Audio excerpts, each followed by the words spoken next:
to level up.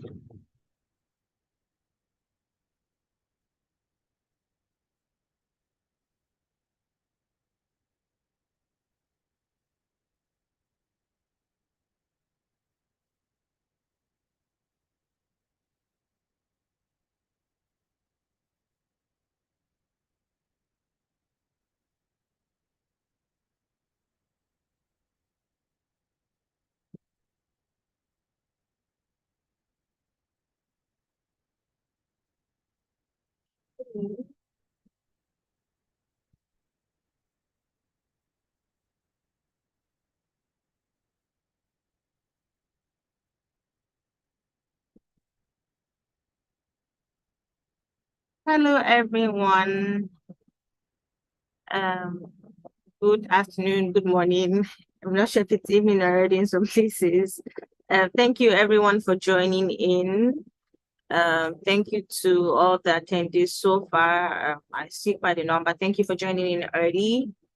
Thank you to our panelists for joining in as well. We're very excited to have you.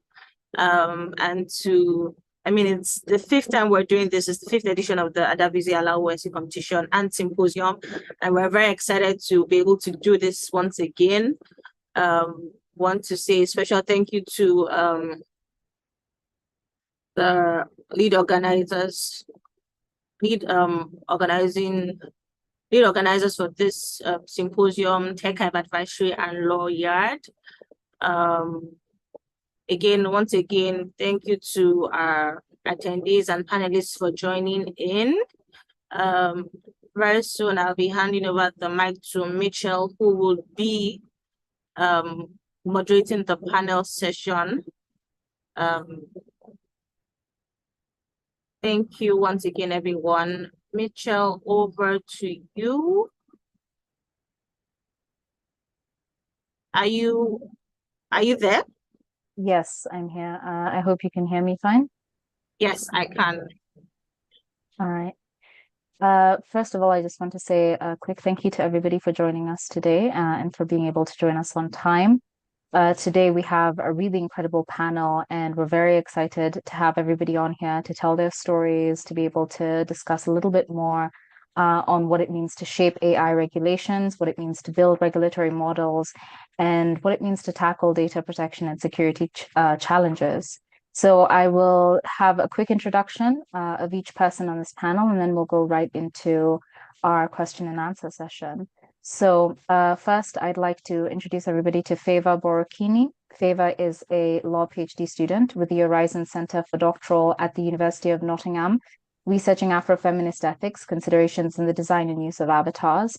Before she began her PhD, Favour worked with various organizations within and outside Africa on various intersections between technology, AI, women's rights, Africa, and ethics. She's a huge fan of speculative fiction and believes in the importance of speculation and positive imaginaries for better technological futures. Thank you so much for joining us today, Favour. We also have Victor Famobode. Victor is a digital governance professional who works at the intersection of technology and public policy with a keen focus on the governance of artificial intelligence. He has relevant experience working in consulting and the public sector.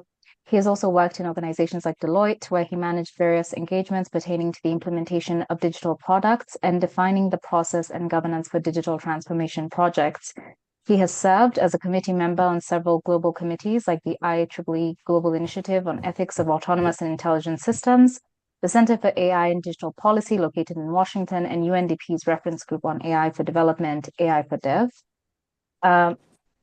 We also have Felicita Sandoval, a distinguished professional with a background in cybersecurity, currently serving as a security GRC analyst at LiveRamp.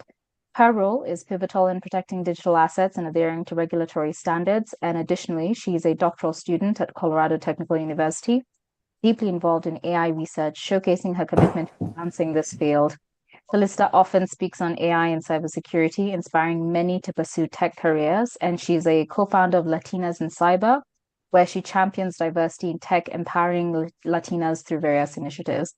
And last but definitely not least, we have Emmanuel Salami. Emmanuel is a legal advisor and researcher working as a principal privacy counsel for a global tech company in Germany. Emmanuel is also a doctoral candidate and researcher at the University of Lapland, Finland, where he teaches and researches privacy, data protection law, and IPR in emerging technologies, including AI. He is an expert in data protection and intellectual property law compliance in the context of emerging technologies, particularly AI. Emmanuel's experience in helping multinational companies attain global privacy compliance. His works have been published in various international peer-reviewed journals, and he has presented his research at various conferences, seminars, and webinars.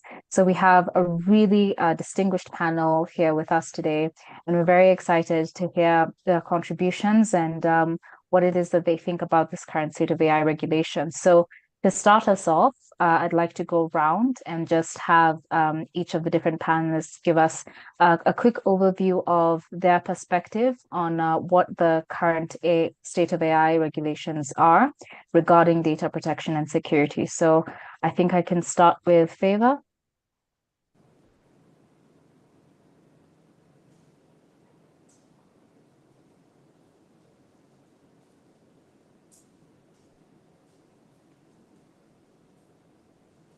If Favor is not with us, I think I can ask Felicita. Yes, thank you. I want to start by saying thank you for inviting me. Very excited to be here. What I think about the current state of AI regulations is that, right now we all experience the EU AI Act that has just been drafted and published a few weeks ago. I believe that's a significant step forward into AI regulation, just because, we are now regulating high risk and general purpose AI systems. However, I do believe there's still a great gap to fill, especially in regarding to international collaboration beyond the EU. So I'm talking about US, APAC, and so forth. So I think that we still need to work on the international collaboration in order to have effective AI regulations, but also establishing guidelines for general purpose AI. I believe that even those AI systems that are not high risk need to have guidelines, even if they're not included in the regulation AI Act. And lastly, I also want to say that the public needs to be trained in AI risks. Not only organizations, but society on its own. They need to know. Users need to know what they're putting their data into. So I think it goes beyond AI regulations at this moment. Thank you so much for that. I think it's interesting being able to talk about collaboration on a higher level, as well as understanding what it is that the public needs to know. I think we'll get into the details of that in a little bit.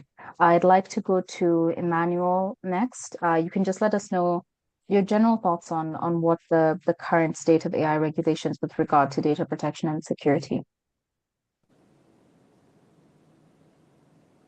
Okay, so thank you very much. Firstly, thanks for the kind invite and also for the kind introduction.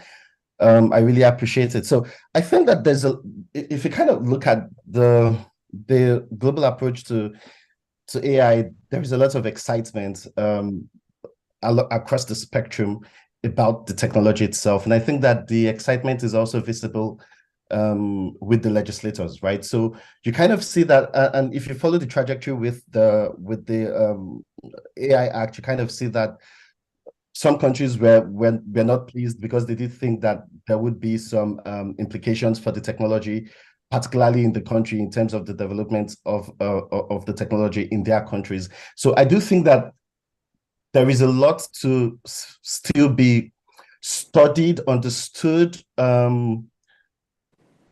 in terms of the technology itself, rather than hasty regulation. I do think that the regulation or the attempts at regulation as we have today are reflective of the general excitement, not coming necessarily from a place of knowledge that is following artificial intelligence at the moment. Thank you so much for your views, Emmanuel. I think it's also really interesting to note how it seems to almost follow a trajectory that I think is overpromised and underdelivered, especially in terms of data protection and security. I'd like to ask Victor Famubode for his remarks. All right. Thank you all for contribution, and thank you to the organizers for bringing me on stage here. So I think from what everyone has said, definitely there are AI regulations in the works. But I think by and large, what we're currently missing is the fact that some of these AI regulations do not extend to, as much as possible, they do not capture, general purpose AI systems, as Felicita mentioned. Beyond that is you've noticed a lot of these regulations are taking more or less like a risks-based just basically classifying some of these risks, which is very important. However, as risk evolve, it becomes pretty clear that there might need, to be more of like an iterative approach towards, how you regulate, AI systems.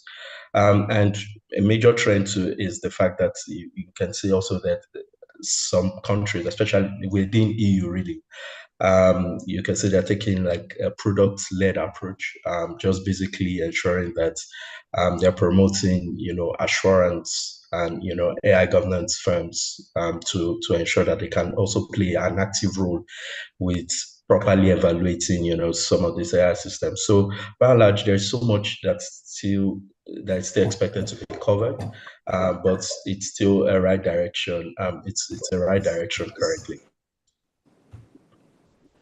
Thank you so much for those remarks, Victor. I'd like to check in to see if Favor is with us now, and just to give us a quick overview of what you believe the current state of AI regulations regarding data protection and security are. So, Favor. Hi, Michelle. Thank you so much. I didn't realize my laptop audio has been muted all this while, so I didn't hear a single thing. So to answer your question, my impression about the current state of AI regulations, I think that there's a lot that is ongoing, while a lot still needs to be done. I suppose there are a couple of ways you could look at it. We could look at it based on geographical jurisdictions. We have a lot happening within the EU, for instance, and Asia and in other parts of the world. There's also a lot going on within third sector organizations like civil society, organizations like the UN, intergovernmental organizations are also working towards it seems like every other day there is a new AI framework or the other, and also within industry as well.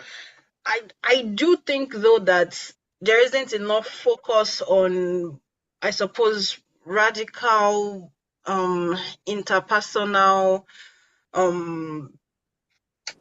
approaches. I would say I personally believe that for the regulation of artificial intelligence and other technologies and data protection and security needs to take a more ecosystem approach. So a lot regarding regulation needs to be context specific. There are ways in which the ways we use technology and the ways we design them stem from our own personal objectives, and so I think that a lot needs to be done reflection wise to design a more cohesive approach towards AI regulation, so to speak, so that there is less importation, less direct importation, and more custom fitting, so to speak.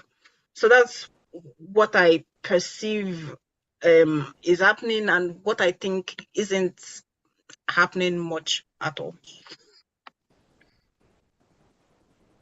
Thank you so much. I really appreciate just giving us a little bit more insight into what exactly we need to be focusing on rather than just taking a follow the leader approach to data protection or waiting for another a country or state to produce a document to be able to fit them to our nation's or our state's particular needs. Considering what we've talked about in this brief reflection, dealing with this excitement over AI, dealing with this, trying to promote assurance, trying to have an ecosystem context-specific approach. Then I'd like to ask each of the panelists, why is it crucial to establish these regulatory frameworks and that address AI data protection and security challenges? What is it that we're protecting so dearly? What is it that we need to watch out for? And I think I would like to start with Felicita. Yes, that's actually very interesting and important question to ask. I'll start from the beginning of when you create these models and you're training them. We're talking about data sets, and we need to start by making sure that we prevent the use of biased data sets and in the AI algorithms. So we need to have some clear either QA or some type of like a process, data hygiene process, in order to make sure that we have a rich set of data that is not biased. Because, for example, if we're using AI systems, let's say in education, we are talking about sensitive data from our students. And if we're talking about education K through 12, we're talking about minors, right?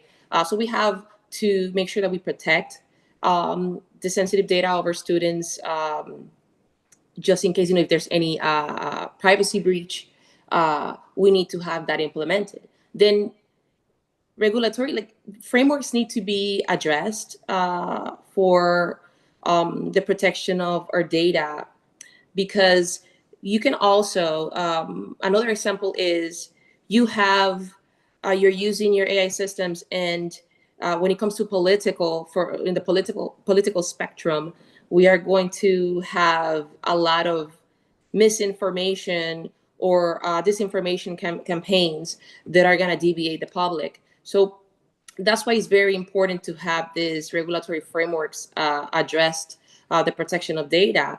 And we also want to think of the security controls that we're going to put in place to secure data. So, for example, we want to have good access controls in place in our network or in our AI systems that we're using, where we are actually inputting data. We want to have also diversity in AI development. That way, everyone has a say, from diverse backgrounds, from diverse data sets as well. And that will develop some transparency and also show some accountability as well for organizations or the creators that are building these AI systems. But we have to start from those data sets in order to work our way into protecting our data. Thank you so much for that, Felicita. I think one of the most important things that you've noted is just the idea of the sensitive data of students, especially because data mining is at an all-time high, and considering that miners are, they have their information pretty much everywhere, posted pretty much everywhere. The idea of having some kind of safeguard in place is more important now than ever.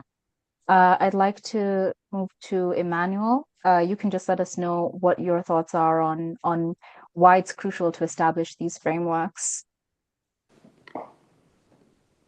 Okay, so thanks for the question. I think the traditional risks from an AI perspective, right, are those that you could potentially have also offline.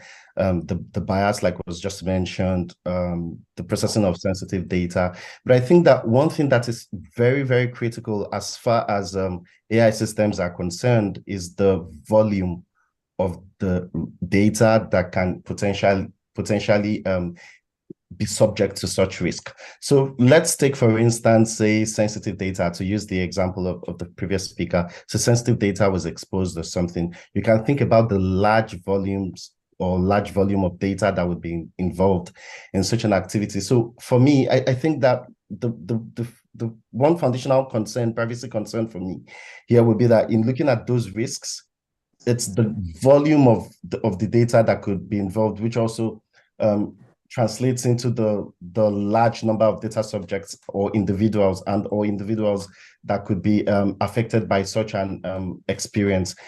And so if we're thinking about protecting privacy from an AI context, I think that the volume of people that could be affected by any risks that would arise therefrom is one of the major motivations to pursue that topic.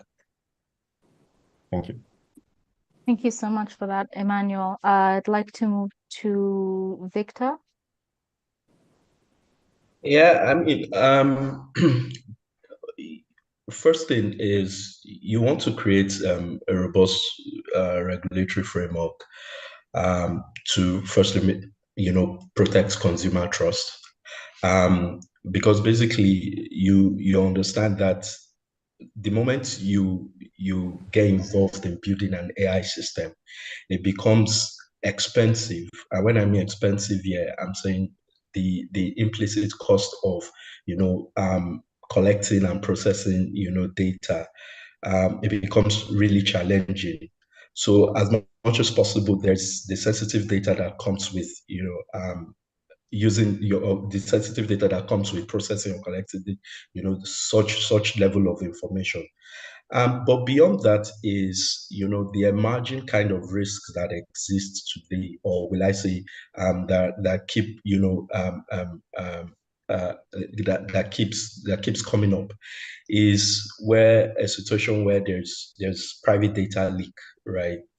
And this is existing with current systems like large language models, where, for instance, you have a system that is already integrated, or an AI system that is integrated in search, and then there's that possibility of having the system malfunction through maybe an attacker that kind of exposes the data of certain kind of individuals or persons. So you have those kind of challenges, and then it becomes really necessary to have a regulatory framework that kind of if not entirely address the issue, but touches on some of these key issues. Importantly, too, you want to have a regulatory framework to create like a structure around how you go about managing all of this risk. And the risk for me, when you look back about 6, 7, 7 or 8 or 10 years ago, some of the risks that we were actually introduced to, or we actually knew, were things like bias, privacy, which has been mentioned. But right now we have new form of risk that emerge as the technology evolves. For instance, we have things like hallucination, even though I don't like mentioning that word because of how you can attach or necessary human features to it. But basically, you have this new risk that emerging, and it becomes really important to clearly have a regulatory framework that kind of also, project the futuristic, risk that could emerge. And I'm not even talking about I'm not talking about existential risk here. I'm just talking about risks that are actually, attached to either the capability of the system or even societal risk, that emerge from, the use of AI systems. So by and large, you want to have those regulatory framework that address those things, right, heads on, and try as much as possible to protect those that use these systems on a daily basis. Thank you so much for that, Victor. I think being able to deal with even the scope of how risky of an environment it's become is a big challenge regulatory wise. I think I'd like to move to Favor. Thank you so much, Michelle. So I think that there are all sorts of reasons why it's crucial to establish a robust regulatory framework, and it's because my companies have already spoken to several of these. It's important. It's important for there to be certainty within a legal ecosystem. It's important for investors and developers and our part it's important for, I suppose, international partners in whatever part of the ecosystem to be able to know, to be able to predict confidently how certain things will go. I personally am interested in well, the history of Africa, the history of Nigeria as a state, our identity as people. When I think about data, I think about how it's basically a collection of information that is unprocessed or not about a particular person or thing or place or whatever, right? And when you have that kind of data, when you have that kind of information about a person or an object or a place, you are able to essentially make predictions. You're able um to say with some certainty, with some coherence, that you know a person or a thing. And with knowledge about a thing or a person, you are able to make certain decisions about them. So it's important for us to be able to protect our data because it is essentially information about ourselves, right? Think about the discrimination that we face when we want to travel outside the country, for instance, with many Western countries deploying artificial intelligence algorithms in the processing of visa applications, whereby this algorithms simply say that, well, the data shows that people like you, when they come into our country, they tend not to go back, right? So it's likely that you too will not go back when you come into our country. So we will not give you this visa. Or when you're traveling and because these algorithms are very terrible at telling Black people apart.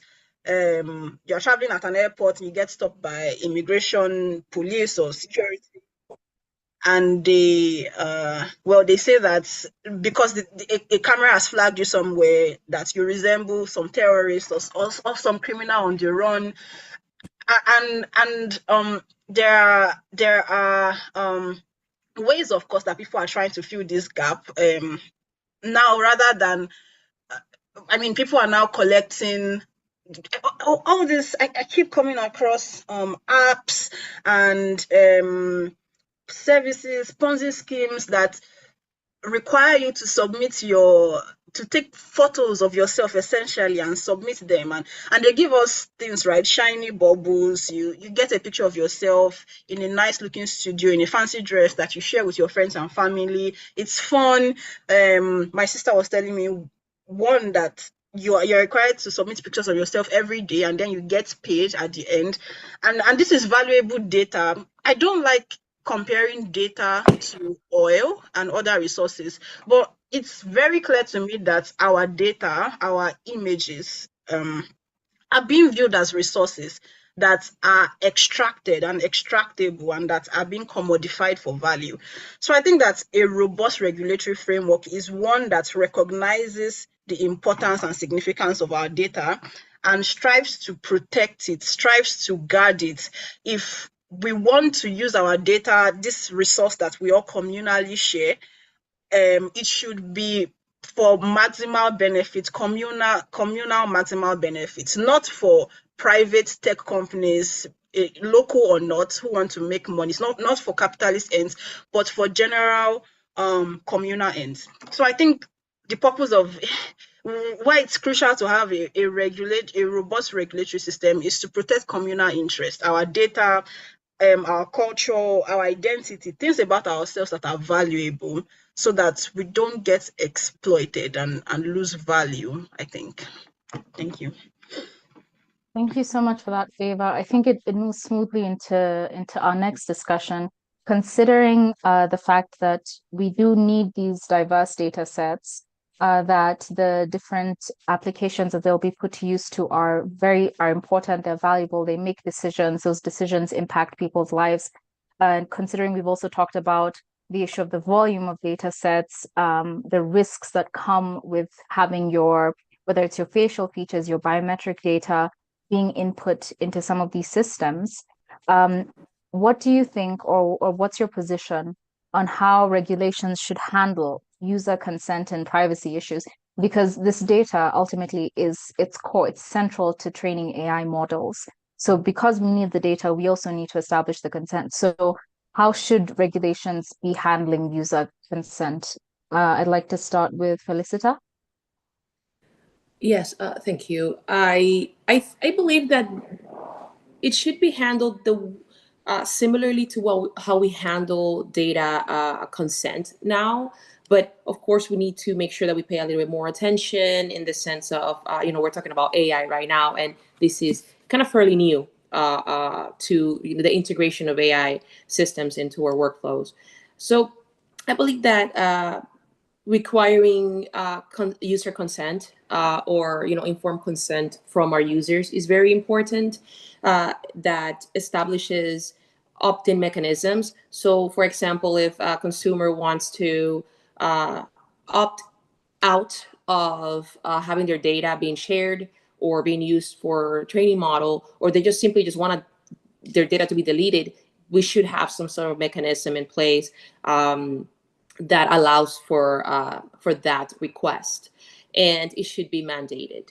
I believe that also we need to make sure that we emphasize on the anonymization of data, because we want to make sure that we want to prevent that our consumers, like their identifier or any of their information identifies. So we want to anonymize, and we want to minimize. I know someone mentioned earlier that we need to minimize the data that we use. So we only need to use the data that we're requiring for the certain tool that it's been created. So if you only need to collect names and phone numbers, then that's all you need to collect. The rest could be deleted. The rest could be scraped, or make sure that a certain algorithm is built so that's not collected. But we need to make sure that we encourage that only to use the essential data. And we also want to have in this for user consent, we want to make sure that we have some sort of data retention limits that will set sort of boundaries on, okay, how long will the data be retained, and also we want to know the location, like where is this being stored, and in order to be able to agree to our or be in line with user rights. And this is a way to track this, as well as just we're gonna have we need to have some auditing, some risk assessments done to check for accountability. And we are going to do that, like I mentioned before, in the EU AI Act. They have an impact assessment that they have to adhere to. We have to do that for fundamental rights. So that's also a good way to be able to track this for the high risk AI systems that we're going to be using. And a lot of these things, if you think about it, a lot of the things that I mentioned for handling user consent and privacy issues are in our client contracts. We actually talk about it and mention it to our clients through the contracts, and together, usually the client and the organization agrees, and they align with what is mutually agreed upon when it comes to user consent and privacy. And lastly, I do want to mention also that we need to also mention the use of cross-border data flow. That's very important to mention as well in regards to global collaboration. So that is my take on it. Thank you so much for that, Felicita. I think highlighting the very last thing you said, cross-border data flows, which is something that especially the EU, seems to be handling quite well. And I think there's a lot of things to pick up from them and take on lessons in trying to determine how to share user data, or what's acceptable, what's not acceptable. I'd like to welcome Emmanuel to just let us know, what are your thoughts on what do we need to include in the regulations when it comes to user consent, when it comes to user privacy? Okay, so thank you very much for that question. Maybe I would approach it a bit differently, right? To say, I think if you kind of backtrack, and maybe I'm coming from an EU perspective, if you kind of look at the GDPR4 in a bit, you'll see that it's supposed to be tech neutral, right? And so I think for me, the first question is, do you really need consent to train the AI model? I think that in most cases, if you kind of look through the use cases, for machine learning, the chances that you would need personal identifiers, at least clear personal identifiers, are quite limited. I think that the chances that you would really need to process personal data, or the need or the necessity for processing personal data in the machine learning process for an AI system, I think that's probably the first thing that has to be considered. I imagine that should it be necessary to process personal data within an AI context, then the requirements for making for processing that data, I do not think they radically need to be different from what's in the GDPR. I just think that the process becomes more difficult in obtaining user consent. But more realistically, from my perspective, I would imagine if an engineer walks up to me and tells me he wants to use personal data, or use personal data in the machine learning phase, I would first exploit opportunities, or explore opportunities to ensure we do not do that. I think it's also critical, and this is for me very important, because I kind of don't see so much difference, right, in the online and offline activities in AI spaces and non-AI spaces. I give a very simple example. In using training data, generally in any technology, the golden rule is you don't use training data in I can't remember the exact words, but you don't use training data in real life environments. And so that means that when you want to test, maybe sandboxing or testing a system, you do it with you don't do it with personal data, you don't do it with real life data. So you use training data. I think that also applies in an AI context. There are different kinds of technologies that kind of bypass that, and different pros and cons, arguments for and against synthetic data and all this kind of stuff. But I think more critically for me, I would be really reluctant in a situation where consent, invariably personal data, is sought to be used. And of course, if personal data has to be used at any stage in the machine learning, in the development training of the AI system, then I think that rigorous transparency consent process, which is very difficult and I must say quite unrealistic in an AI context, has to happen. I don't think that the legislation for AI or any guidance for AI would revisit or make consent flexible for the use of AI, which I think makes it very impracticable and quite unattractive from a business perspective to use personal data or to even think about collecting consent. So maybe my approach is a bit different, because I don't see it as a realistic approach. At least, again, I speak from the EU perspective, to use personal data in the training of AI systems. I think that's going to be very difficult. Thank you.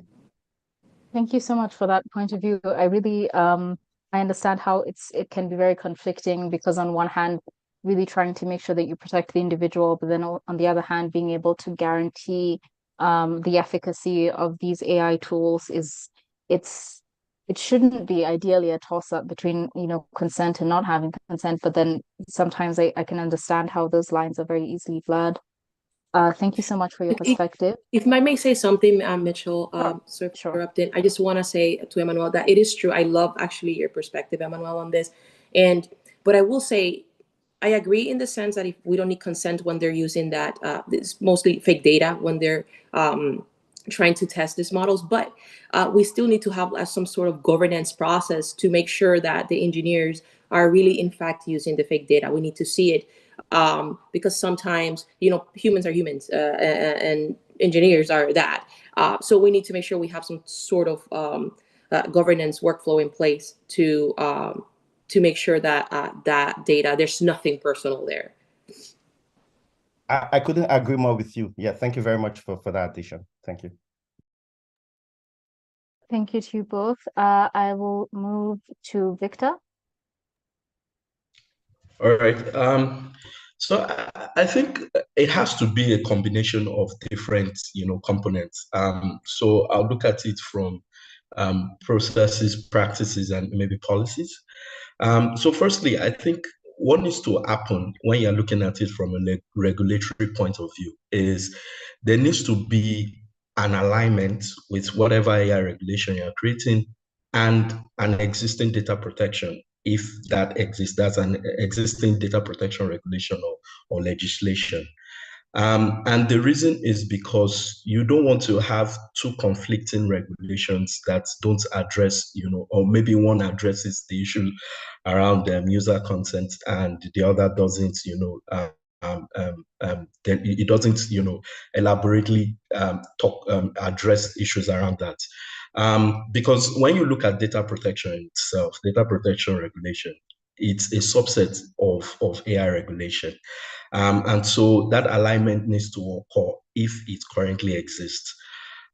Secondly, any regulation needs to actually address data governance, which I think that's where the issue between Felicita and Emmanuel are actually trying to cover. So the regulation needs to clearly stipulate the need for clear data governance structures and processes in place for companies and developers and deployers and producers that actually make use of AI systems, right? The third for me would be tooling. Tooling is very important. And tooling does not mean here that it automatically solves issues around privacy. But tooling such as privacy enhancing technologies can actually play a role in defense. Yeah. So you have, for instance, thoughts around differential privacy, which is actually can be effective, but it doesn't mean it solves privacy risk, because privacy risk in itself, it's a systemic thing that requires different kinds of approaches to address. And then further, I would say assurance. So the regulation needs to address things like data protection and privacy impact assessments and algorithmic impact assessments that needs to for companies to adhere to, and also the need to actually consult or to actually get third party risk assessment companies or AI governance firms. And the reason is because you might think you've entirely addressed the aspect around privacy within where you actually operate, but you might have different issues trying to put out maybe the training data, and then you want to use it in real life scenarios. So you have this kind of conflicts that could exist, and the best thing sometimes is to get this third party to properly evaluate your systems, especially for privacy and data protection issues. So I would say, and finally, I would just probably say practices like data minimization, which other speakers have touched on, and I think those are also important, right? You only collect data that you really require, but in the case of machine learning, it's actually on AI is actually quite different, because you require large data sets to be able to make meaningful things around what you are doing, right, or make meaningful outputs.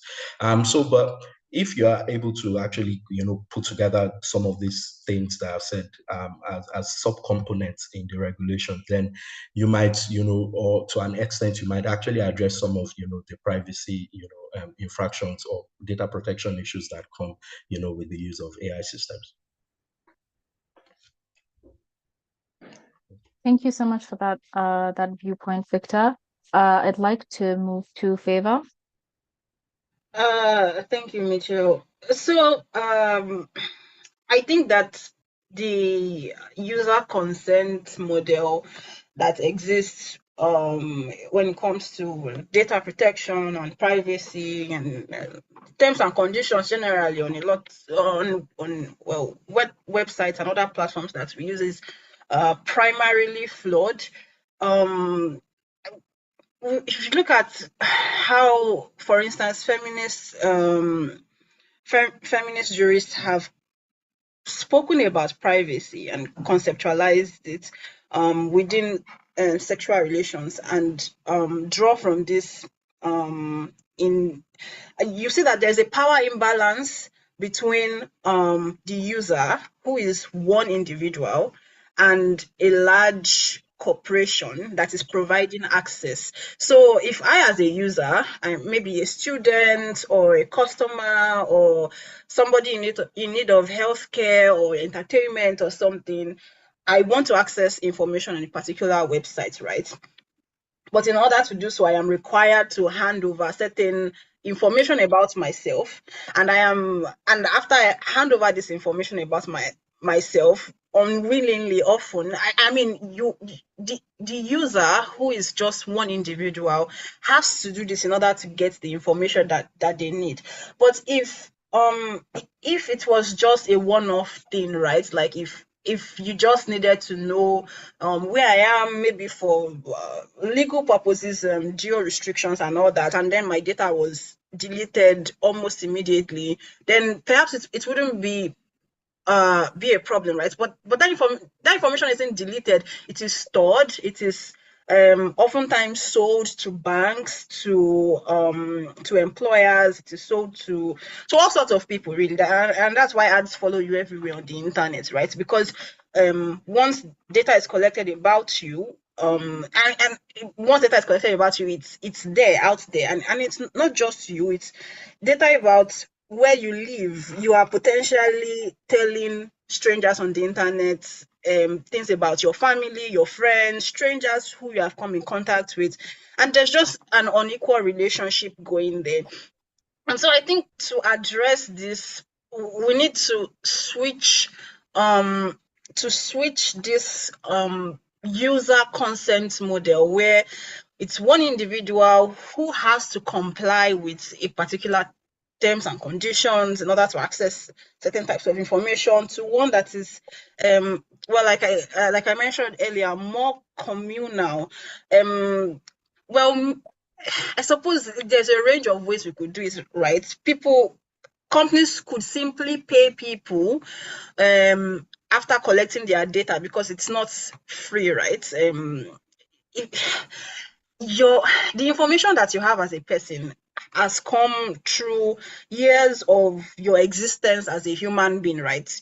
Your parents, your family, the school you went to, the community you grew up, have all sort of shaped the kind of individual you are and the sort of data that you are providing. So in recognizing the value of the data that human beings provide via their consent, I think it illustrates, it does seem to open the possibility that people should be compensated for data collection in whenever they access platforms or stuff like that generally. But then also there are all sorts of alternative regulatory approaches. We could communities, I mean, indigenous communities in places like Australia, New Zealand, Canada are already developing frameworks that protect indigenous data. So communities or individuals or groups could band together basically and say that we will provide you this data that you want to use to train this model, to provide this kind of service, but it will be on our terms. We want this in return. And I think I find that idea very attractive. It's certainly more attractive than, it's certainly more, it switches the power disparities a bit more, I think. And then we could simply think about, well, the internet generally, technology services generally, as public utilities rather than as, I think, profit-making rather than the profit-making utilities that they are considered to be today, especially because the use of the internet and the use of these devices is so integral to what it means to be human today and to enjoy to have like a good quality of life. And I suppose finally, one very small step forward would be improving accessibility. I mean, making the language accessible to the average user, to the ordinary person. If you want me to consent to a certain data collection, right? Spell out exactly what data you are collecting. Tell me that you are collecting information about, if I'm getting into an electric car, for instance, tell me that you are collecting information about what music I'm listening to, my weight, my where I'm driving, how often I drive, what radio stations I listen to, and that you are selling this to banks, to hospitals, to insurance providers. These are things that people that are happening, that are not explicitly spelled out. I think putting the onus on corporations in this situation will probably curtail the excesses involved. If they have to spell it out, perhaps they'll be less likely to misuse it, I think. Thank you so much for that, Favor. I think you've detailed how complex it can be beyond just reading the terms and conditions of having these services and these actual large companies being able to collect data in a way that's actually consensual, not just saying, well, we included it in a privacy policy somewhere, or there's other ways that maybe you can access that information, but not told to the user directly. And I think it's really important to highlight the fact that there are all these micro interactions that we have on a daily basis that are not being policed in terms of what data they're collecting, what data you actually consenting to. Is there any kind of education needed for you to understand what kind of data it is, or what use is going to be put to? I think considering what we've just spoken about and talking about how a regulation should be designed around an issue and for an issue, what do you consider the foremost ethical considerations? What should be at the forefront whenever we need to craft these regulations? So, what are we thinking in terms of the AI data protection and security aspects? If you were in a room, for instance, and you had to propose, let's say, 2 or 3 different ethical considerations, what would hit you to be at the top of your list? I'd like to start.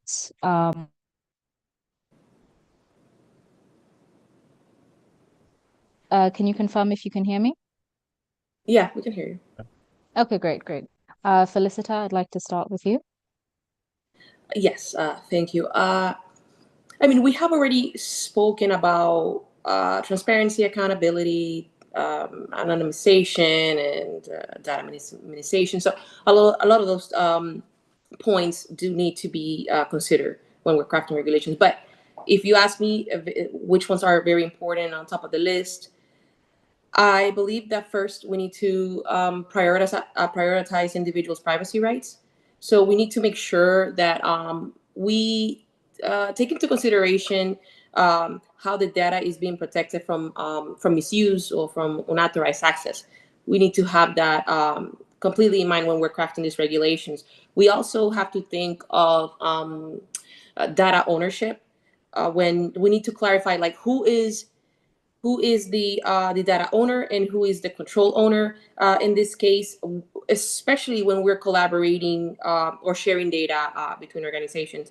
And we also, I think, something important to think is about how we can add this to the regulation in the sense of how we're developing these AI systems and how they align with the ethical principles and values that we've been talking about. So that needs to be completely set in the regulations. And in regards to something very important, which is access to these AI systems, is that we need to make sure that we have like equal access of the benefits that AI can provide to society, to organizations. That way, we don't limit it to certain races or to certain populations. So we need to have make sure that we inform or we add this to the regulations in regards to that equitable access. And I think this can be done through the regulations, through guidelines, to training, as well to contracts. So it has to go beyond the regulations once they are established. Thank you so much, Felicita. I think it's really interesting just being able to discuss, what's at the apex of these considerations. So thank you so much for your views. I'd like to move to Emmanuel. Thanks for the question. So I think that the things to consider could be the high level, the 7 high level expert recommendations, right, for building responsible AI. I think that there is some sort of acceptance generally that these are kind of the rules that we go by, at least threshold rules that we go by from an AI development, responsible AI development perspective. One thing that I just want to quickly add to that is from an AI development perspective, right? I do also think that when it comes to and this is something that featured during the negotiation for the AI Act, right? I think that's 2 weeks ago now, when Germany, France, I think Italy and one other country pulled out of the conversation, is the fact that you can't just have a blanket guidelines and principles for regulating AI. I give a very silly example. The kind of rules that are relevant in the regulation of medical AI, and that's very sensitive, right? It's not the same as the kind of rules that are relevant within the context of automated transportation, not the same as the rules relevant when you have robots who are acting as nurses in the hospitals, or not the same when you have AI that is functioning within a computer as an advertising agent, maybe within the context of ad tech. And so I do think that it's necessary to have a contextualized use case approach to AI regulation. The approach that it does seem that the AI wants to take is such that it's going to stifle the development of AI, whereby it's very ridiculous, right? The regulatory approach, for instance, of the EU that says this kind of use cases of AI are banned. This for me is a very negative regulatory approach, because you do not approach AI regulation. And I think this is something we're seeing from different regulators around the world, commentators, academics, scholars. People are approaching AI regulation from the perspective of, oh, this thing can do us harm. But no one is actually considering the question of the fact that AI also has a positive side to it. So I think that we have to firstly have a balanced appreciation of what AI really is and what it's capable of doing, and then embark on a maybe use cases too little, but on a contextualized approach to regulation. So this way we ensure that the technology is not stifled. We benefit from and I'm very keen on ensuring that regulation does not stifle the benefits, for instance, that we can get from AI. And so we benefit from AI itself. And so whatever is not able to pass through the contextualized regulation, then it's something that we're like, oh, this is where we draw the threshold. We don't do this. The approach of the EU as of today with the EU AI Act, and anyone familiar with the regulatory posture of the EU, not just with AI, but with technology, going as far back as plant patents and patenting life, would see that the AI's regulatory approach is one that stifles development. At the end of the day, the technology is going to move to the US. The talents will move to the US. And so if AI is going to be something that is going to grow, I think that regulation has to give it some room. AI is not all bad. And so this approach of, for instance, this AI approach of we ban this, for me, I think it's a bit weird as a regulatory approach. I think it's better to contextualize and take a use case approach to AI, give AI the benefit of the doubt, to be candid. I think that's what I'm basically saying. And yeah, that's it from me. Thank you. Thank you so much for that, Emmanuel. I think I really like the approach that, while we should be cautious, we should not focus ultimately on limitation and, sort of cutting it off at its knees, considering the potential and considering the strides that have been made, that can be made, and they need data. They need to be able to train these large models to be able to get to an outcome. We do need to be more inviting and more welcoming of these models. Thank you so much for your perspective. I'd like to move to Victor. Yeah. So I mean, I just wanted to clarify. The question here is, what are the ethical considerations, right? Right. Okay. Okay. So for me, I think what needs to actually take place first is, if we're going to be creating regulation, which I kind of, align with Emmanuel's approach here. I think we should actually, rethink how we go about regulations first. Because what I would have probably be more sentimental to would be more or less taking like an industry code of conduct approach, right? Where for each industry, because of how the use cases are being implemented across industries, can be a bit complex, right? When you look at AI, it requires that you actually rigorously think through both the risk and the benefits that come, with implementing some of these AI use cases across industries. But by and large, in terms of like an overall view with respect to, the ethical considerations, I would say for me, firstly, is fairness, which we kind of have alluded to in the past. I think fairness is very important across industry. It is standard. You want to ensure that you're either developing or you're deploying AI systems that considers the fair decision making when it comes to the data that is actually being collected and processed. You don't want to include things like proxies in your data sets that actually infer a type of decision that discriminates or creates like disparate impact. So you need to bear that in mind when you're actually thinking about ethics. Yeah. Secondly, I would say explainability. You want to be able to create AI systems, right, that you can clearly explain to, users, especially when it comes to their data. And I think Favor had already done, a massive work around, explaining that. And that is very important because a lot of times, okay, so for instance, you use the chat GPT and then you put in a certain prompt and it gives you some certain answers, and it gives you like a disclaimer underneath. I think that is a sort of a good approach, but maybe not the best, because what needs to happen is things like their system cards, their model cards, needs to clearly explain, the data, protection implications that come with that, right? It needs to be well explained. And that's why explainability is very, very important.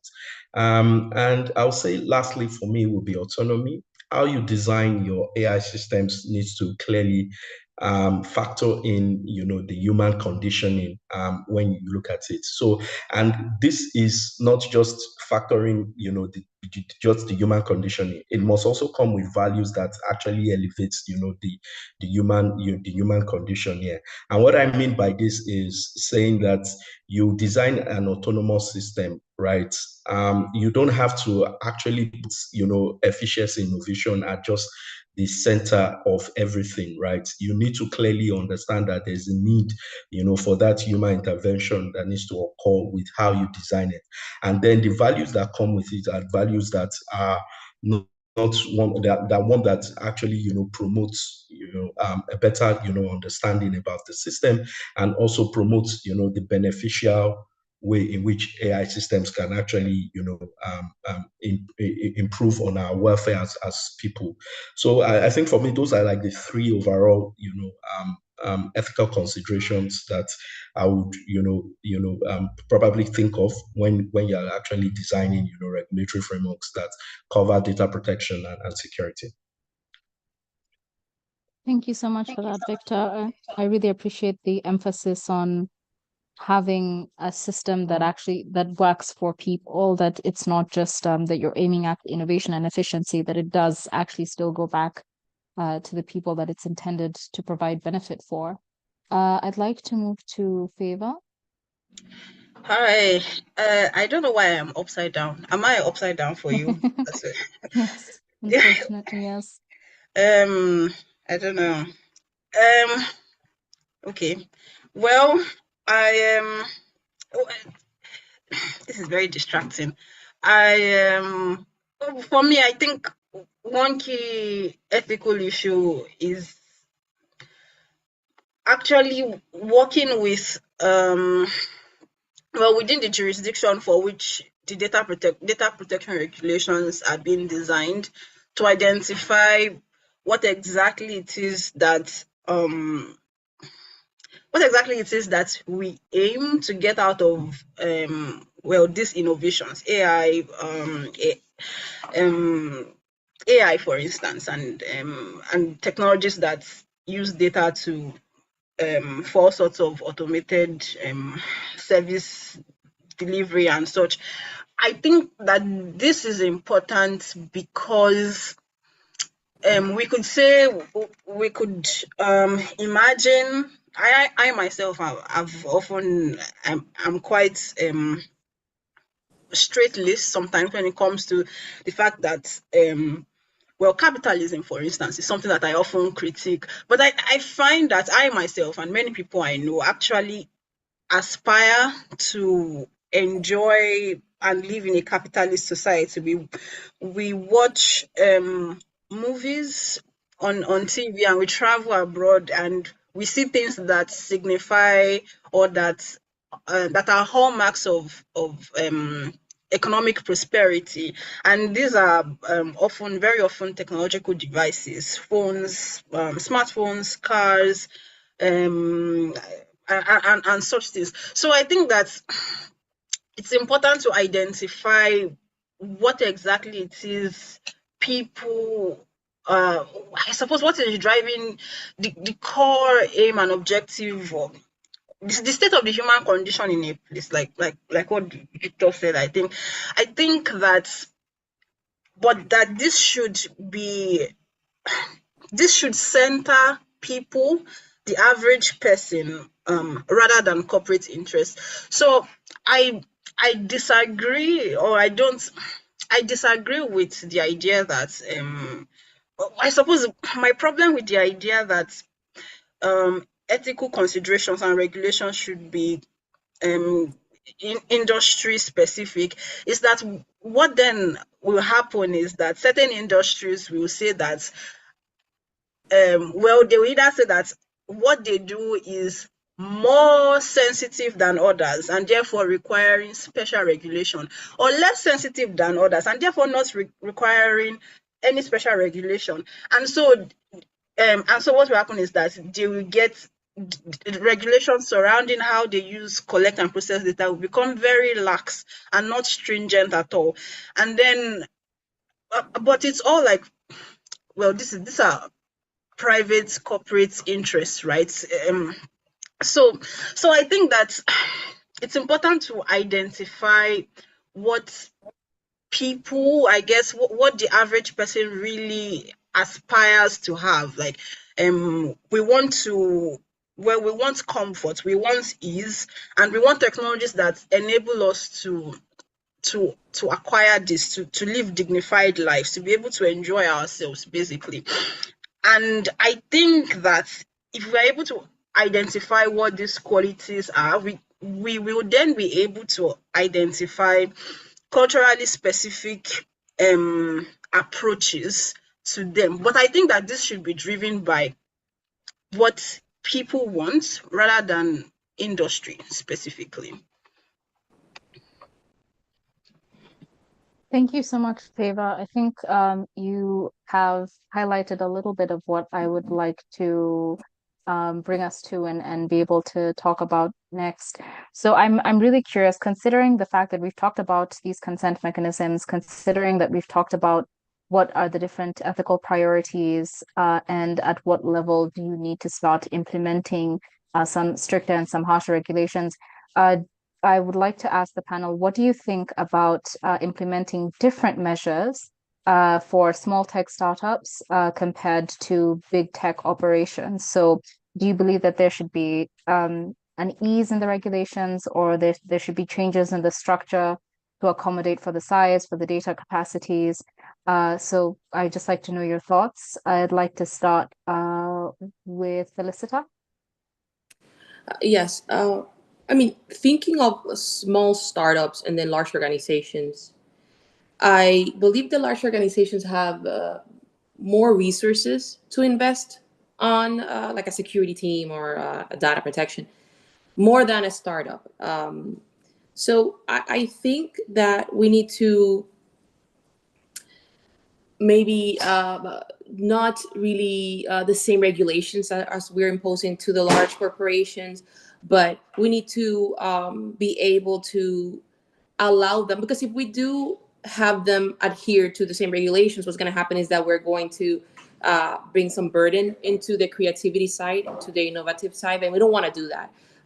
We should, however, have some flexible guidelines or flexible regulations where we make sure that they adhere to data protection, that they have good security measures and controls in order for them to continue their business, to innovate, but then also to build some client trust. Because as a small, a small startup, you are working with trying to gain some of that client trust. And if clients want to come in and invest on these small startups or use their technology or their product or service, what's going to happen is that if these small startups are not adhering to some of the regulations for data protection and having the right security measures, they're going to suffer in the sense that maybe that business is not gonna come their way. So we need to make sure that we support small startups, that we help them create some kind of guidelines, probably have some standards, some procedures for them, in order to clients to be able to also trust these small startups and with their AI. And I know it's very sensitive because we're talking about AI systems and inputting, even if it's a small startup and the data sets are, or the scale is smaller, it's still data. And it's still sensitive, and we still need to know like the sensitivity, if it's sensitive data they're inputting in the system. So I think that let's allow them to be creative, but let's impose stricter guidelines on the data privacy side of it, the data protection, the security measures that they have to have in place, and be more flexible in other areas that maybe large corporations have to be stricter in.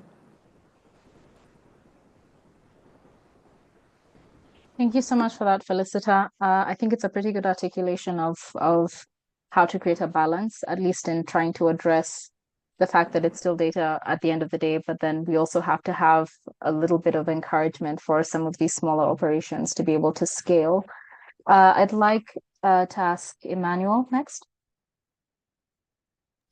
So thanks for the question. I think that I might be able to answer a couple of things directly and indirectly here, so I'll give it a shot. So I do think that if you firstly, thanks to the GDPR, right? We kind of had like a monstrous EU legislation that we had to go through at the time. And so it kind of gives a lot of insight into how some of these regulatory tickets might go. So using the GDPR and the data subject access request, and by extension also the assessments that will be carried out from an AI Act perspective with the AI Act. I'm not sure that we can have like two assessments, right? Or two standards for looking at a company when the processing is from a big company or a smaller company. I think what might be more practicable might be having an assessment process in place. And then whoever is going to use AI that meets a certain threshold would go in and take part in that assessment. And so you take part in that assessment, it's like the DSAR, right? It's like not the DSAR, sorry, like the data protection, data privacy impact assessments, depending on what you like to call it. And so basically a company that wants to deploy AI, irrespective of its size, if it meets a certain threshold of risk or whatever assessment threshold one wishes to ascribe to such an assessment, and then you can actually subject yourself to the assessment. And so basically the end result is the same. Whether you are a small company or a big company, if you launch AI that is capable of doing damage or that is risky, the effect is still going to be the same in terms of the accessibility of end users or data subjects, as the case might be. So I'm not sure that I'm not sure about having two different standards. I think we can have one standard, and if you meet the threshold, you apply the standard. and the risks are predicted and then mitigated before product launch. So yeah, that's how I would think about it. So last thing I'm going to say here is, so when I speak about contextual use cases, it's not necessarily something that is sector specific or like a siloed regulation. No, that's not what I mean. What I actually do mean is that we can have a general template regulation, but we are not going to be using a generic set of rules for everybody. So for instance, if I'm going to be doing a data protection impact assessment as of today, which is before launching an AI that is going to be used in the medical field, I'm not thinking, the kind of things I'm thinking about are specific to medicine, right? Are specific to medical data and by extension, sensitive personal data. And then it keeps extending like that in the different use cases. So I think that the regulatory approach has to be flexible enough to allow different sectors, different industries to take cognizance of the specificities of their use cases without being difficult enough to make it impossible for that template to be used across board. That would be my approach. Thank you. Thank you so much. I think it's a really good approach to consider, at least keeping in mind that there shouldn't be sort of a special designation, but rather really just taking it based off of capacity and in effect a case by case basis. Thank you so much for that. I'd like to move to Victor.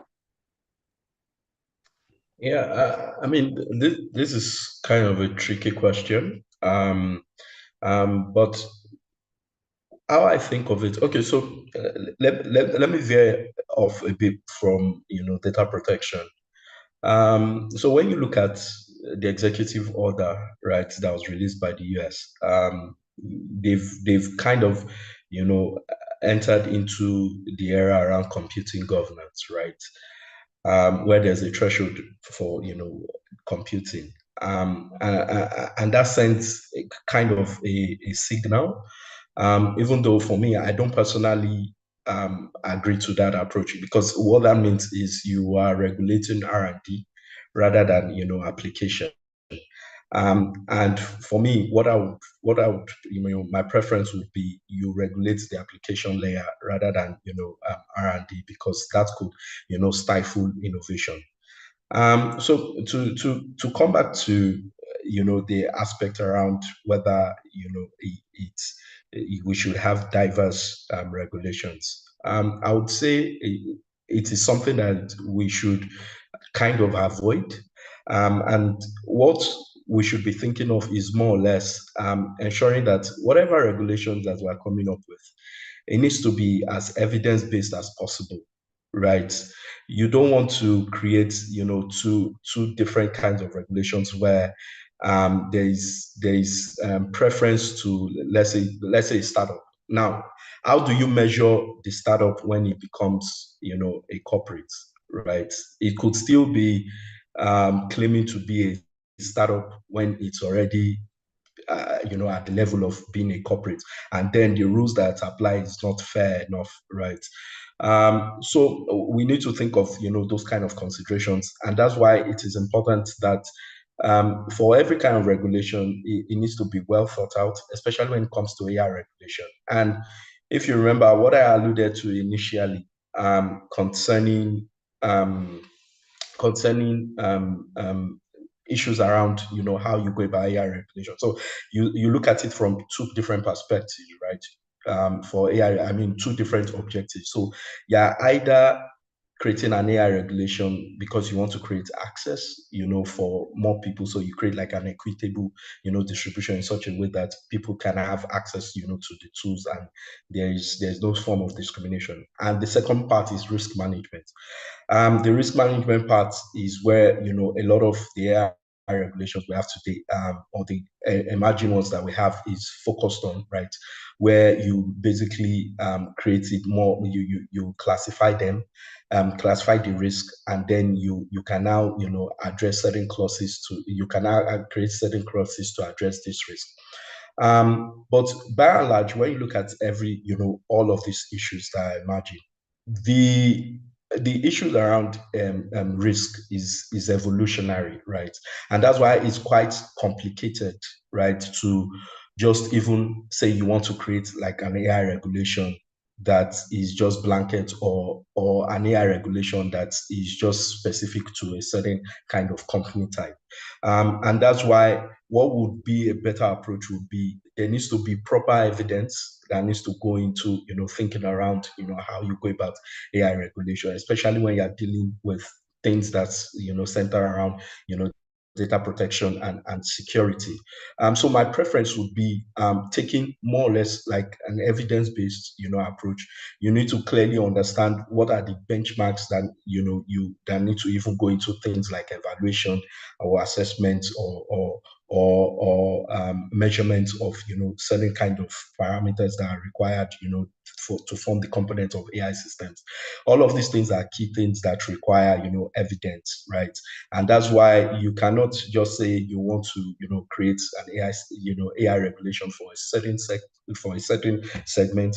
However, what I was alluding to with industry code of conduct is this. Yes, you can have a general AI regulation, but an industry code of conduct helps you to, narrowly at the the granularity of how AI is being applied, address some of those specific risks that come with, certain industries.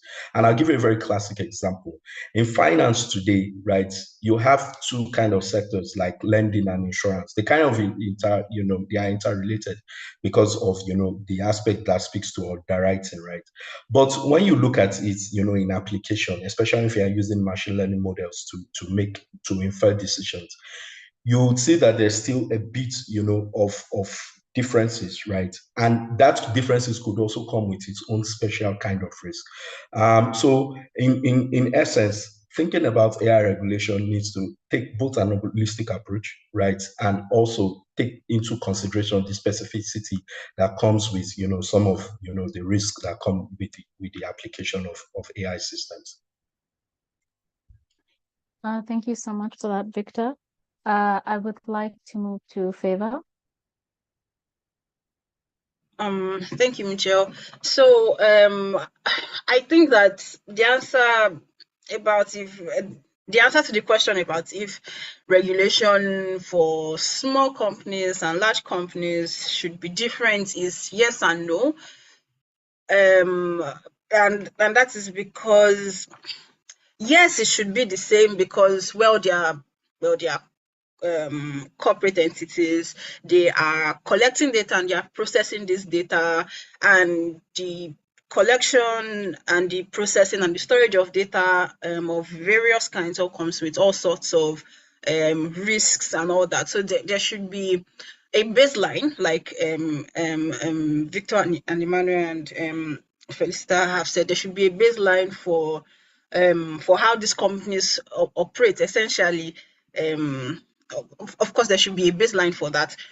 I think that where the distinction could come in, though, could be, I suppose, to encourage innovation and industry. Smaller companies, for instance, could. I think the only distinction that, maybe not the only one, the primary one that occurs to me is that smaller companies, for instance, could pay, I suppose, depending on the sort of sector they are working in, could be required to pay less tax, for instance, or certain tax waivers could be given to them. That's about the only thing I can see. I think that there should be certain features in place. There should be like a data protection officer. There should be, regardless of the size of the company, there should be somebody responsible for accountability to the relevant regulatory agencies, somebody to these small companies should also still have, regulatory oversight. But I suppose due to their size, maybe we could then consider the idea that they might pay less tax or something like that. That's the only distinction that occurs to me. And I think that the baseline is important because there are different features that appeal to us, or that these companies might be involved in doing their work specifically. That's just about it. That's the only distinctions that occur to me regarding the size. Thank you so much for that, Favor. Being mindful of the time on our hands, but also I think a really, really important question. I'd like to ask each panelist just one final thing for their very brief thoughts. What do you think the collaboration between governments and the tech industry, and how effective can this collaboration contribute to creating regulations? So what do we think of this collaboration? How effective can it be in contributing to creating regulations? How does this ultimately lead to balancing innovation with data protection and security? Just have your quick thoughts. I think I'd like to start with Felicita. Yes, collaboration with the tech industries and governments is very important because we need to have uh, everyone has to have a say. And I always say that I think that not only is the tech industry, not only government, but also we need to have academia as well to be able to share what are the best practices, what are the risks that are out there, how can we mitigate these risks, and having a conversation, I think, is crucial to be able to not only have or draft better regulations, but also deal with these AI systems that we're slowly integrating into our organizations. I think that is going to also help gain public trust because if we're transparent within this collaboration and these conversations, and we are showing that we are taking, or the tech industry and the government is taking accountability, then we will be able to gain the public trust and how we handle their data and how we're implementing security around it, and also how ethics come into play as we discuss this within the government and the tech industry. And that's why I think that it's very important to have not only a published report of what the industry and the government has talked about in regards to regulation and protecting AI systems and data, but also we need to have a forum. We need to have a forum where we can all pitch in and give our thoughts on this. And I'm talking again, academia, tech, the tech industry, and the government. And also, we should have a place where the public is able to give their information as a user, like their thoughts on it. It's not only us who are implementing the security measures or the how we're going to protect their data, but we need to have the public give their thoughts as well in regards to how they're using these AI systems. They're worried about how their data is being handled. We need to know that in order for us to be able to make and draft better regulations. Thank you so much for that, Felicita. I'd like to move to Emmanuel. Just have your brief thoughts. Yeah, thanks. So I think I'm going to approach this from two angles. So the first one is, so maybe from a very general approach, my opinion is government's goal in this conversation should be: do not stifle in innovation. Do not stifle in anything you're doing in regulation. I think the question has to keep ringing at the back of the mind of regulators. Will my action make it more difficult for AI to develop, or would it encourage this innovation? And I think that every time that that question is answered in the negative, it's a time for the regulators to take a step back and look for a less strict approach to regulation. One other thing that I'm actually going to round off with here would be the question as to the role of government. I think it's something that varies in the global north versus the global south. So in the developed countries versus the developing countries, the approach to AI regulation cannot, in my opinion, be the same. And I'll tell you why.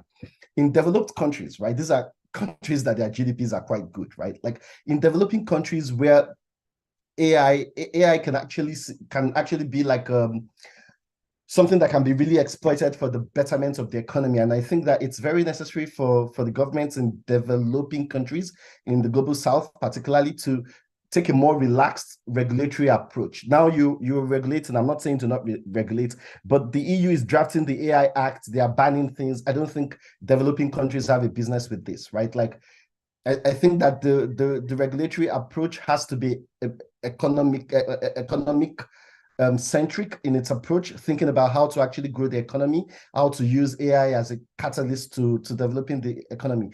So I do think, for other reasons, that do not stifle innovation is the first thing. And secondly, I think that developing countries have to look at their own particular situation, look at how they can actually exploit AI for their own benefits before regulating, not just randomly going ahead to ban AI with countries that have good GDPs, to be very candid.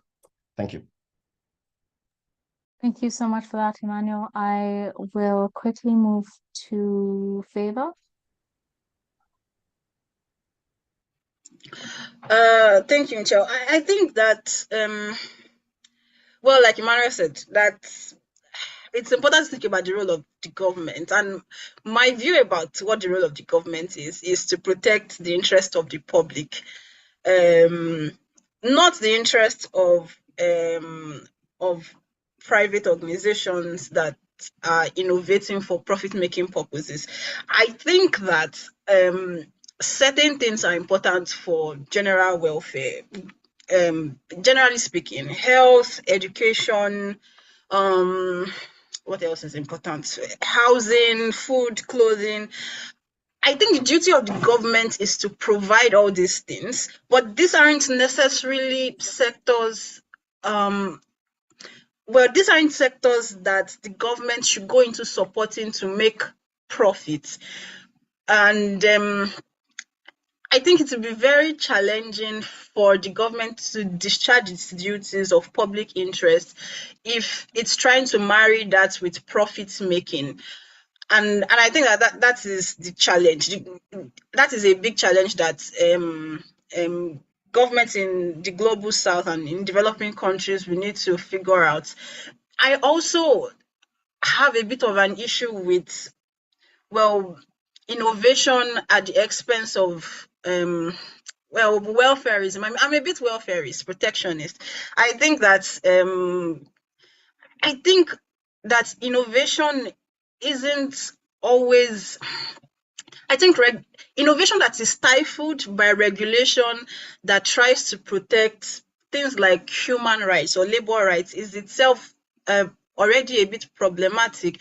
If we can't guarantee that people have a good quality of life on the basis of innovation, then I take issue with that sort of innovation. And I also think about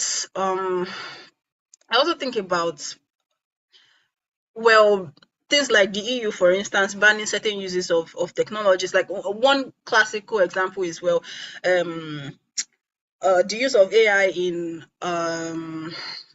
AI for social scoring, right? Like what you'd find in China, for instance, where a huge number of people, each person has their own social score, right? And if your social score is low, you are prevented from traveling to certain places or taking planes, entering certain buildings, purchasing or acquiring certain services and certain goods based on a social number that is calculated via certain algorithms, or the use of AI in war use cases. I think that these are, I personally find, I don't want to use a particularly strong word. I don't think that this use cases in particular, and many more like facial recognition technology, dignifying. I don't think that they contribute to the development of a society where human value and human flourishing can meaningfully exist. And so I think that innovation is good, but that innovation ought to be able to exist within certain guardrails, and that when we get to a point where it's either innovation or human rights, I think we are already somewhere very bad. So I think that the role of the government is to protect the interests of the public, and the government should exert its influence and its authority in its dealings with tech companies and people processing data and creating these products, to ensure that the interest of the everyday person, the average person, is their interests and their rights are protected, essentially. Thank you so much for that, Favor. And last but not least, I'll ask Victor. So I think firstly is government needs to come into the conversation with an open-minded place. They need to come with open-mindedness, and the reason is because you want to come to the scene to clearly understand that you want to also learn, right, around how this technology works in terms of both the benefits and the risk. You also want to be as sincere and honest with yourselves. That's as governments, and government needs to understand that for this to actually enjoy the benefits of this technology, you need to actually reduce or eradicate the thoughts around corporate irresponsibility, right, to a certain degree. I know that might sound utopian, but with clear rules of engagement, you should be able to to a certain degree reduce those kind of irresponsibilities.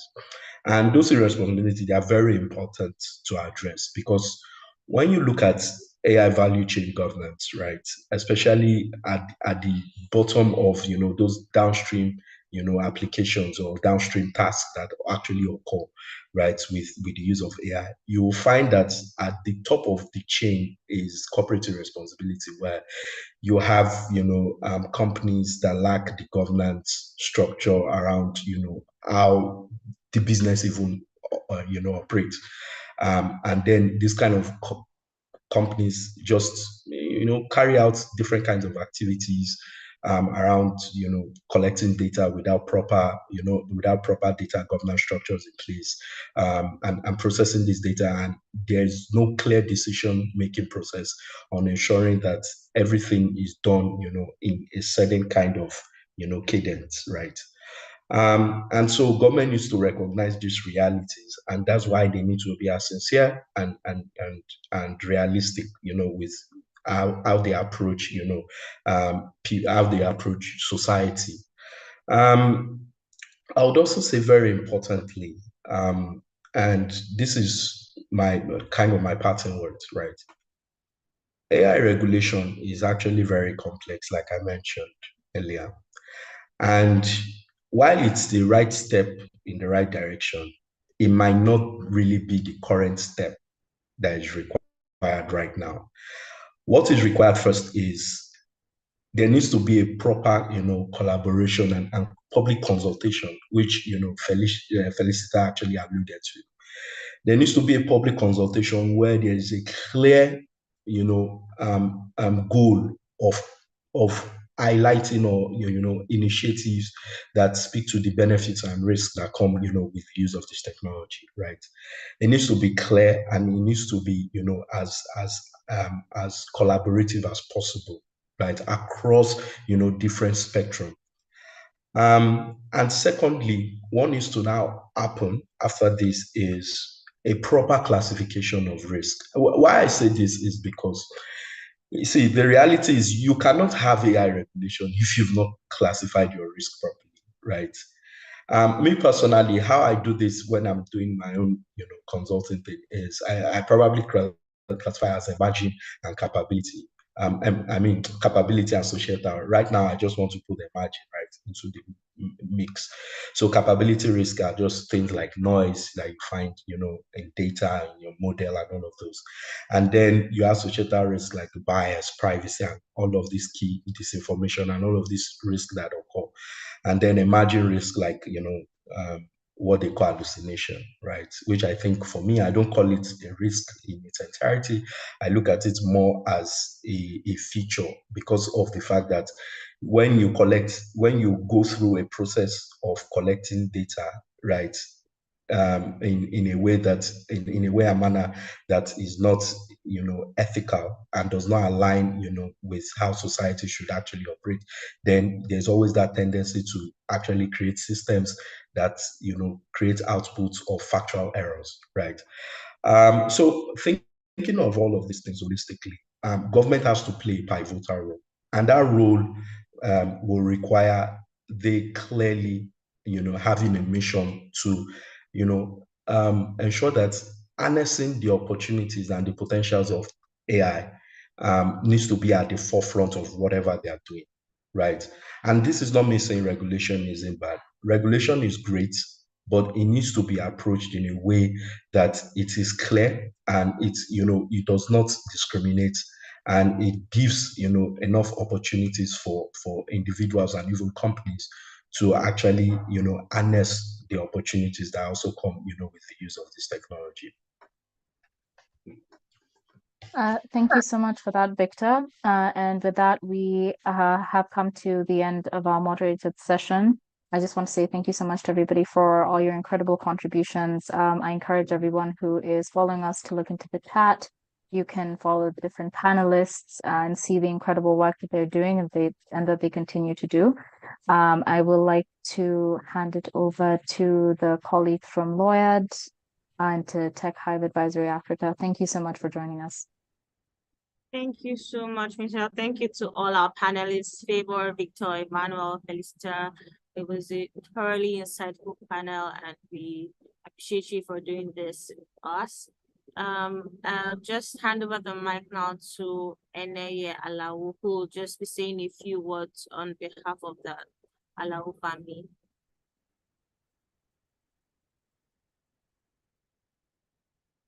Eneye, are you with us? Yes, I am. Thank you.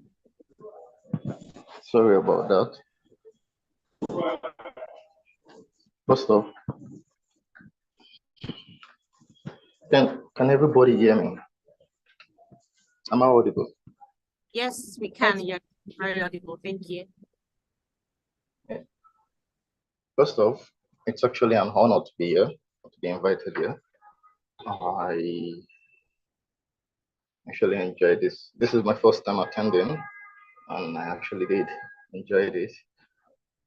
On behalf of myself and my family, I'd actually like to thank the organizers for all they've done.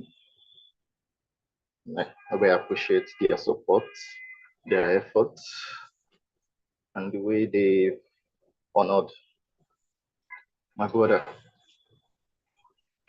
Words can't express how grateful I am. What a question. It's been a while, but being here today for the first time is it's actually quite beautiful, and I'm ashamed that I've not been available.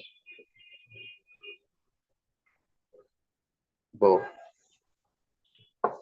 overall, I am truly grateful. Would never forget it, and I'm sure every member of my family is truly grateful and would always love this beautiful thing you guys have done for us. Wish you long life and success in all of your endeavors. And to the participants, I enjoyed hearing your topics today, and I pray that I would continue to hear more of your exploits as life goes on, in Jesus' name.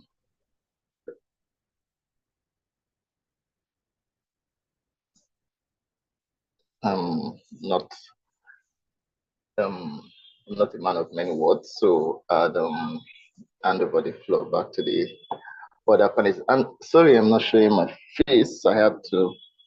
There's a meeting in my office, so my environment is exactly befitting. I hope everyone forgive me. Thank you so much, and it's really great to hear from you. And I'm very sure quite a number of people are excited about the essay competition, but now we'll be handing over the mic to the lawyer team to talk more about lawyer and the man at Adavize Alao. Anke, over to you. Thank you very much, everyone. Good day to us all. I thank you, Ene, for your kind words. I will be speaking briefly about the Adavize Alao essay competition and symposium, and about Loyad. And well, the essay competition and symposium is organized in honor of our friend and colleague who was a co-founder of Loyad. We miss him daily. And it's just always a wonderful experience to be able to put this together in his memory every year. Loyad is a legal platform for interaction around the practice of law in Africa, in Nigeria and Africa at large. And data privacy and data protection was a field that Adavize was passionate about, was committed to, and invested his time, energy, and intellectual resources to advancing in Nigeria. So it's wonderful to be able to have esteemed panelists talk about the issues. It's always a learning experience for me every year when we put this together. So would like to thank everyone for being a part of this. And we hope that you continue to stick with us, follow us on all our social media platforms for more information about Loyad and about the competition. So I don't want to stand in the way of announcing the winners, so I would hand over the floor back to Adidolapo. Thank you. Thank you so much, Adibanke. I can almost hear imaginary drum rolls. Before we announce the winners, we'd like to say thank you to everyone who has sponsored and supported the essay competition and symposium over the years, specifically to the law firm of Dwale Obi and Alex Adipipe, who have continuously supported and sponsored, the symposium yearly. Also to our individual sponsors, we say a big thank you. So right now I will be handing over the mic to a former winner of the Adavize Alao essay competition, Dr. Sebe, who will be doing the honors of announcing our winners in both the student and the lawyer category. Dr. over to you. Hi everyone, good afternoon. Thanks, Dolapo. Kindly confirm if you can hear me.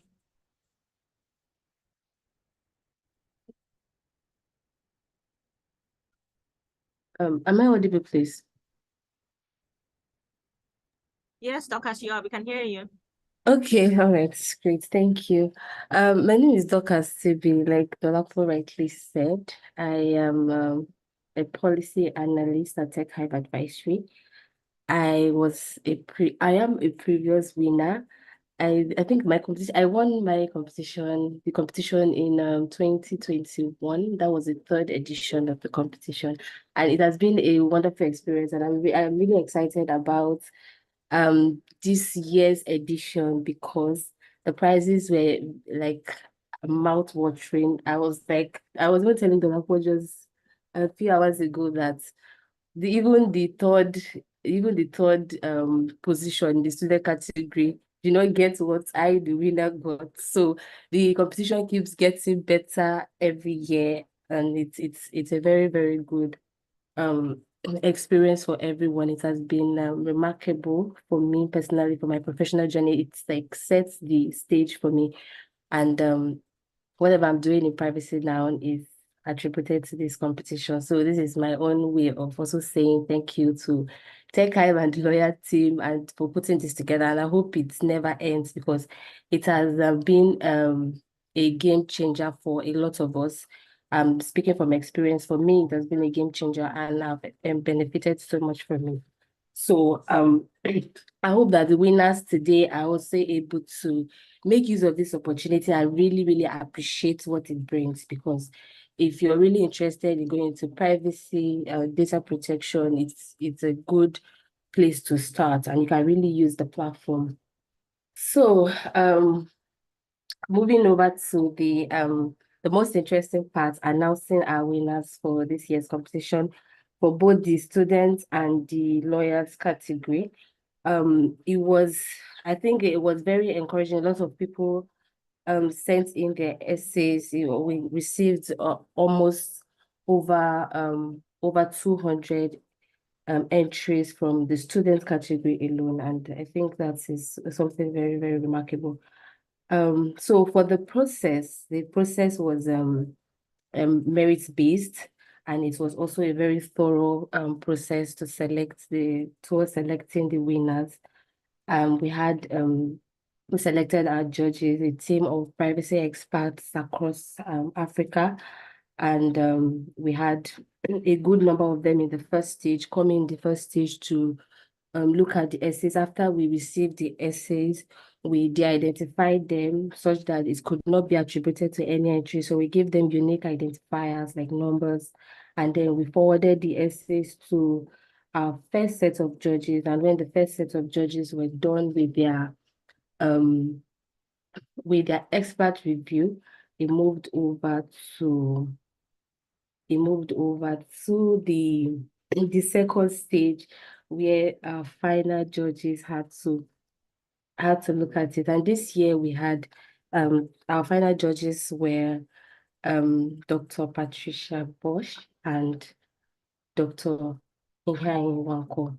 So these were the two final judges for the competition, and we had our results for the students and the lawyers category.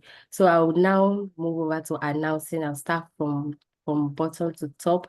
So for the students category,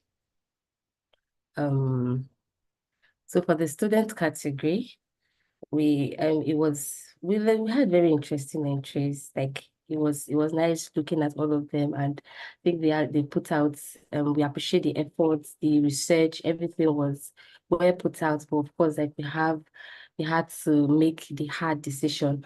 So for the second runner up, that's the third place for the students category, we have Awonuga Oluwatobiloba Praise. So Praise came second runner up, that's third place in the student category. So moving on, I'm just so sad that this is not a physical gathering where you hear people clapping and you're coming over to the stage to get your prize. But okay, that's what we have to deal with for the virtual setting. So moving on, the first runner up at the second place for the student category, we have Onyechi Sandra. Onyechi Sandra came second place in the student category. And for the first place, that is the winner of the student category. So the winner of the 5th edition of the Adavize Alao competition, privacy and data protection competition for this year is Obiora Victor Chibuzo, came first place. And that is our winner, taking my place as the winner for this for the 5th edition of the competition.